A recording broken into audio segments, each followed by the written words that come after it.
Hello student, आज इस video के द्वारा हम मनुष्य में गुणसूत्रीय विकार के द्वारा जो रोग उत्पन्न होते हैं उनके बारे में जानेंगे।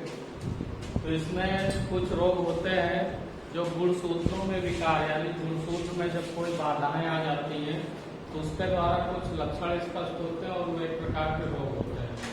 तो इनमें से कुछ लिंग गुणसूत्रों में होते हैं और कुछ कायिक गुणसूत्रों में होते हैं। तो कायिक या ऑटोसोम्स गुणसूत्र में कौन कौन से होते हैं, जैसे डाउन सिंड्रोम है और एडवर्ड सिंड्रोम है।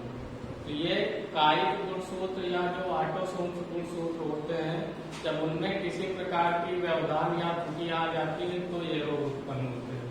और जो क्लाइंट-शेल्टर सिंड्रोम है, टर्नर सिंड्रोम है, तो ये लिंग गुणसूत्रों में जब कोई कमी या कोई त्रुटि होती है तो उसके द्वारा ये रोग उत्पन्न होते हैं। तो बात करते हैं पहले डाउन सिंड्रोम यानी मंगोलियन जड़ता की। तो इसमें क्या होता है कि एक गुणसूत्र की अधिकता हो जाती है, यानी क्या हो जाता है, त्रिगुणता यानी ट्राइसोमी हो जाती है। और किस गुणसूत्र में होती है, तो जो ऑटोसोम्स यानी कायिक गुणसूत्र होते हैं उसकी जो 21वीं जोड़ी है, कौन सी जोड़ी में, 21वीं जोड़ी। 21वीं जोड़ी यानी जितने भी गुणसूत्र होते हैं जैसे ऑटोसोम्स यानी कायिक गुणसूत्र, तो टोटल 22 जोड़ी होते हैं और एक जोड़ी लिंग गुणसूत्र का होता है। तो 22 जोड़ी में से जो 21वीं जोड़ी है तो उसमें एक गुणसूत्र की संख्या इसमें बढ़ जाती है। उसमें क्या हो जाएगा, 46 की जगह टोटल 47 हो जाते हैं और 21वीं जोड़ी में एक बढ़ता है तो टोटल भी एक बढ़ जाता है। तो इस प्रकार के जो व्यक्ति होते हैं उनमें क्या होता है कि चेहरा मंगोलियन लोगों की तरह दिखाई देता है, जिनके लक्षण क्या होते हैं कि माथा चौड़ा होता है, गर्दन एवं अंगुलियां क्या होती है, छोटी होती है और फूली हुई होती है, हाइट भी कम होती है और मंद बुद्धि के होते हैं। इसके अलावा खुरदुरी त्वचा होती है, जीभ मोटी होती है और निचला होठ उभरा हुआ होता है। तो इस प्रकार के जो लक्षण होते हैं तो उसे हम क्या कहते हैं, डाउन सिंड्रोम या फिर मंगोलियन जड़ता। क्योंकि ये मंगोलियन लोगों की तरह ये लक्षण मैच करते हैं इसलिए हम इसे मंगोलियन जड़ता भी कहते हैं। और मंद बुद्धि होते हैं तो इसलिए जड़ता शब्द यानी मूर्ख टाइप के होते हैं। तो इस प्रकार से इसे हम मंगोलियन जड़ता कहते हैं।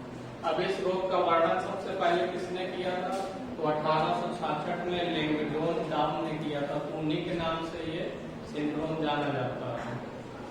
अब अगर बात की जाए एडवर्ड सिंड्रोम की, तो एडवर्ड सिंड्रोम के कायिक गुणसूत्रों यानी जो ऑटोसोम्स गुणसूत्र है उसमें त्रिगुणता यानी ट्राइसोमी के कारण होता है। त्रिगुणता का मतलब क्या होता है कि जोड़े में 3 गुणसूत्र हो जाते हैं, ठीक है। अब इसमें किस गुणसूत्र में होता है, तो 18वीं जोड़ी के गुणसूत्र में एक गुणसूत्र की संख्या बढ़ जाती है। तो इसमें ये छोटे बच्चों में होता है और इस रोग से जो ग्रसित बच्चे होते हैं वो मंद बुद्धि के होते हैं, ठीक है, यानी मानसिक मंदता होती है और सिर भी छोटा होता है और विकृत होता है यानी स्पष्ट नहीं होता। अंगूठा छोटा होता है और कान जो होते हैं नीचे की ओर लटके होते हैं और लंबे होते हैं।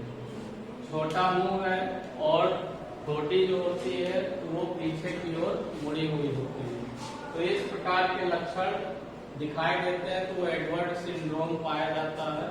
और इस रोग का वर्णन सबसे पहले किसने किया था, 1960 में जॉन एडवर्ड ने किया था एवं उनके साथियों ने भी, यानी जॉन एडवर्ड एवं उनके साथियों के द्वारा किया गया था। साथियों का मतलब है कि उनके साथ में और भी वैज्ञानिक थे, ठीक है।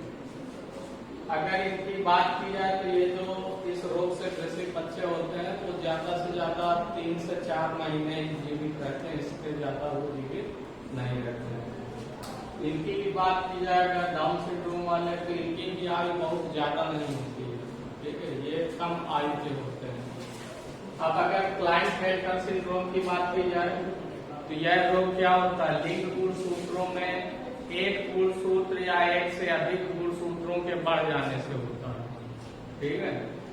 जैसे इसमें क्या होता है, XXY लिंग गुणसूत्र होते हैं। कैसे होते हैं, XXY लिंग गुणसूत्र यानी पुरुषों में क्या होता है कि X गुणसूत्र ज्यादा हो जाते हैं, यानी चाहे 1 बढ़ जाए, चाहे 2 बढ़ जाए या 3 बढ़ जाए या 4 बढ़ जाए।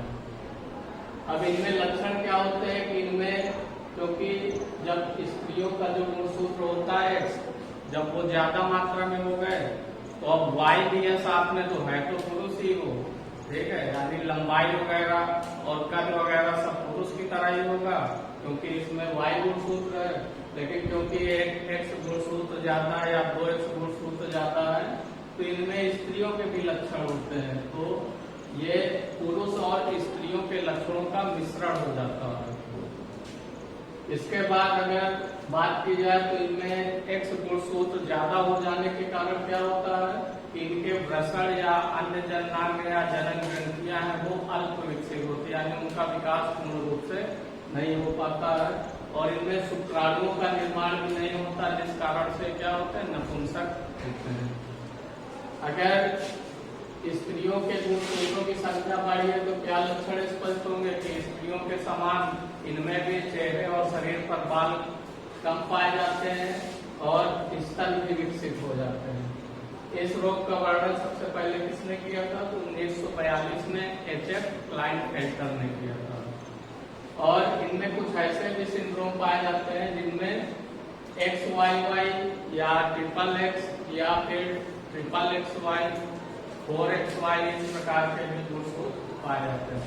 यानी इसमें एक्स गुणसूत्र चाहे एक बढ़ जाए चाहे एक से ज्यादा बढ़ जाए तो वो क्या होगा, क्लाइनफेल्टर सिंड्रोम होगा। यानी होते तो ये पुरुष है लेकिन इनमें स्त्रियों के जो गुणसूत्रों की संख्या बढ़ जाने के कारण ये नपुंसक होते हैं और इनमें दोनों का मिश्रित लक्षण प्राप्त हो जाते हैं। यानी स्त्रियों के भी लक्षण होते हैं और पुरुषों के भी होते हैं। अब अगर बात की जाए टर्नर सिंड्रोम की तो टर्नर सिंड्रोम क्या है? इसमें एक लिंग गुणसूत्र कम हो जाता है और ये सामान्यतः स्त्रियों में होता है। तो इसमें टोटल जैसे 46 गुणसूत्र होते हैं तो इसमें एक कम हो जाएगा तो टोटल 45 ही बचेगा। क्लाइनफेल्टर में क्या है कि उसमें बढ़ जाता है, ठीक है, और इसमें घट जाता है और बढ़ता है तो एक्स गुणसूत्र बढ़ जाता है। और इसमें क्या होता है, एक्स गुणसूत्र स्त्रियों में 2 ही एक्स गुणसूत्र होते हैं, उनमें से एक कम हो जाता है तो 46 की जगह कितने बचते हैं, 45 बचते हैं। तो जब एक एक्स गुणसूत्र कम हो जाएगा तो स्त्रियों के भी लक्षण क्या होंगे, उसमें पूर्ण रूप से विकसित नहीं हो पाते हैं। यानी क्या क्या होगा, इनका तल भी छोटा हो जाएगा, जननांग भी अल्प विकसित हो जाएंगे और वक्ष चपटा होगा, अंडाशय यानी जो जनक होते हैं वो या तो अनुपस्थित होगा या फिर अल्प विकसित होता है।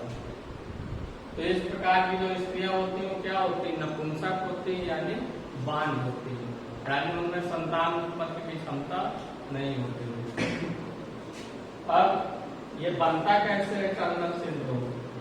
तो इसके लिए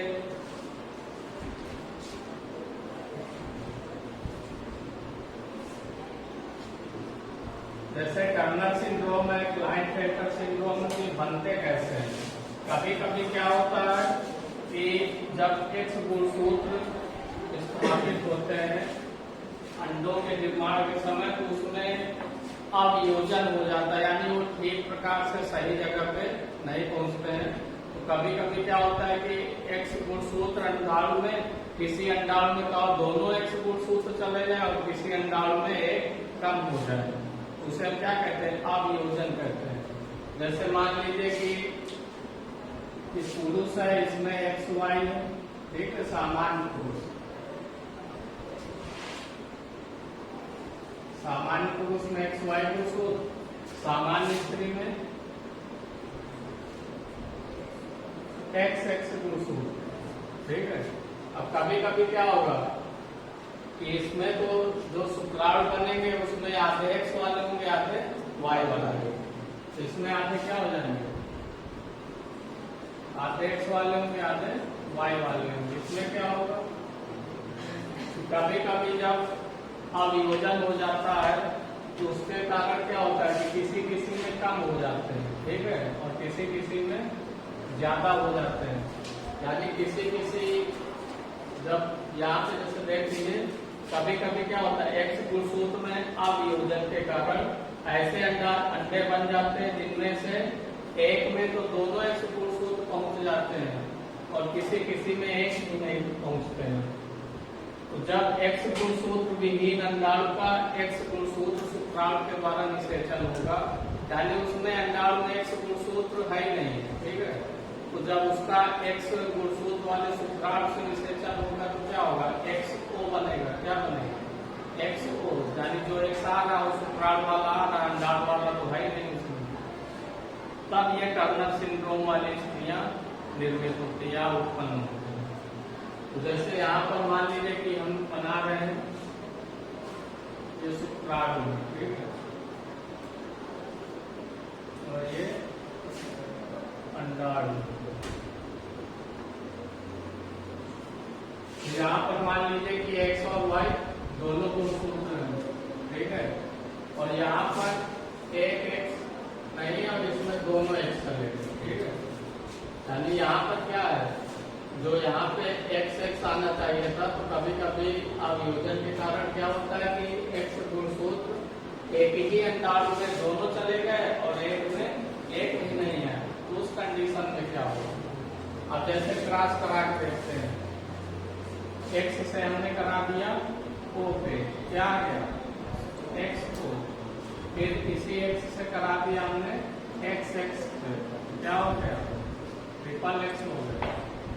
अब इस Y से करा दिया O पे, क्या होगा, OY आएगा।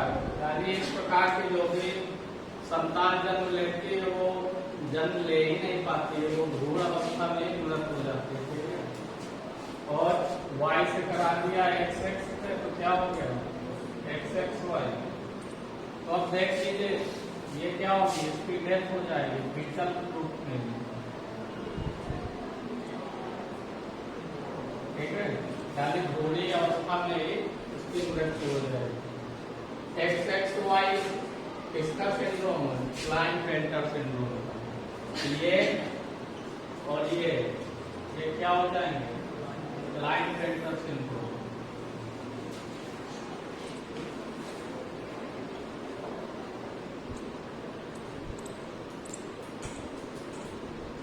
और ये क्या हो जाएगा,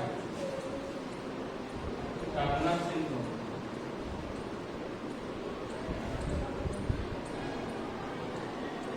टर्नर सिंड्रोम क्यों है, क्योंकि इसमें एक X गुणसूत्र कम है। O का मतलब क्या है, नहीं है, ठीक है, यानी एक ही X गुणसूत्र है तो ये टर्नर सिंड्रोम है। और इनमें क्या हो रहा है, एक X गुणसूत्र बढ़ रहा है, इसमें भी बढ़ रहा है। तो इस प्रकार के सिंड्रोम क्या होंगे, क्लाइनफेल्टर सिंड्रोम। और जो इस प्रकार का बनता है उनकी भ्रूणी अवस्था में मृत्यु हो जाने के हो जाता है। तो आप लोग इसका स्क्रीनशॉट ले सकते हैं।